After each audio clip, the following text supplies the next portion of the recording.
Surfing. Surfing is, for me, it's a religion.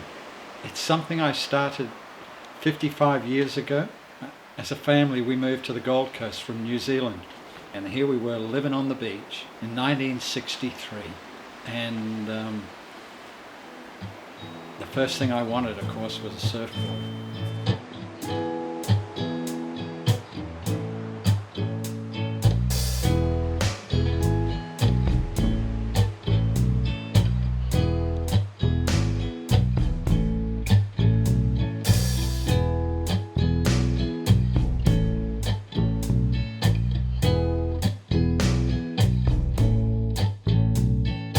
I was 16 and I bought a surfboard blank from the local surfboard shop, and then I went and hired a planer, an electric planer for the day, and the only place I could find to do it was in my mum's laundry. So you can imagine I had foam dust all through my mum's laundry, and I shaped this surfboard 8 foot 3 inches long.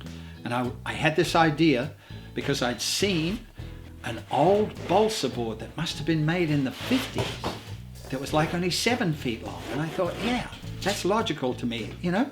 Cut a foot off each end and yeah, you know? It didn't need to be so long.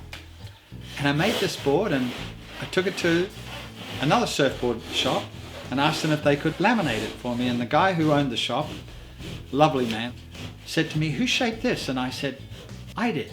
And he said, "You want a job?" And I said, "What?" He said, "You can come and shape for me." And I said, "Really?" So I would finish high school and run across the road to the surfboard shop and start shaping a surfboard in the afternoon, if there was no surf, right? For a long time, it wasn't regarded as a proper job. And my dad would say to me, you know, "When are you going to get a real job?" And then I go, "Well, I don't know. I'm enjoying what I'm doing." And I would try other things sometimes, you know. I worked in hotels because we were in a tourist area, and I worked in the construction industry for a while, but I always wanted to get back in the shaping bay and shape.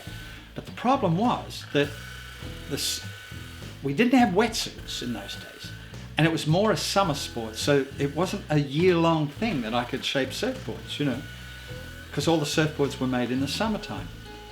And then wetsuits came along, and of course that changed everything, and boards were getting shorter and you could make more of them and you could make them year round.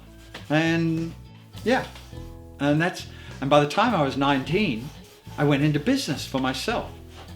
I wasn't very good at the business side of things.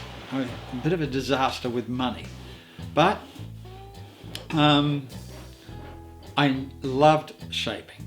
And I just wanted to shape surfboards, and that's what I did.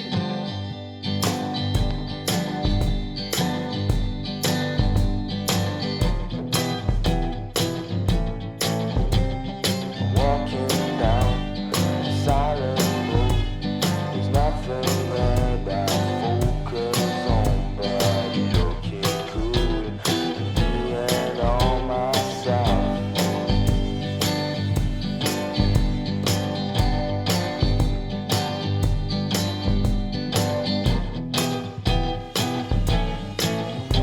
What I do when I start to shape a board, let's say a custom order, I get a picture of I get a vision of what I want, and I go with that.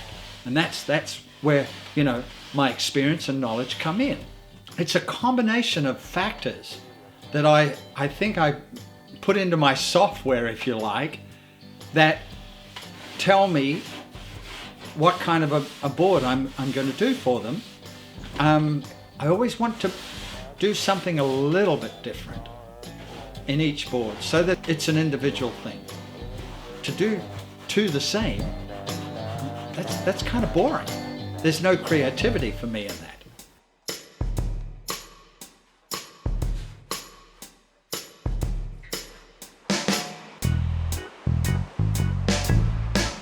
The sensation of catching a force of nature and rocketing towards the beach at a speed, you know, that all right, it's not supersonic, but you feel as though you're going so fast towards the beach. I can't replace it with anything else. I've done lots of other things, but that adrenaline rush that you get from surfing, I know because I've put people on surfboards for the first time and pushed them off, and to see the smile on their face when they get to the beach and turn around, that is $1 million. That's all the thanks I need. Rock it on. All one word. If something's rocketing, it goes fast. But to rock it on just means that you keep going. You keep going fast. You rock it on for as long as you can.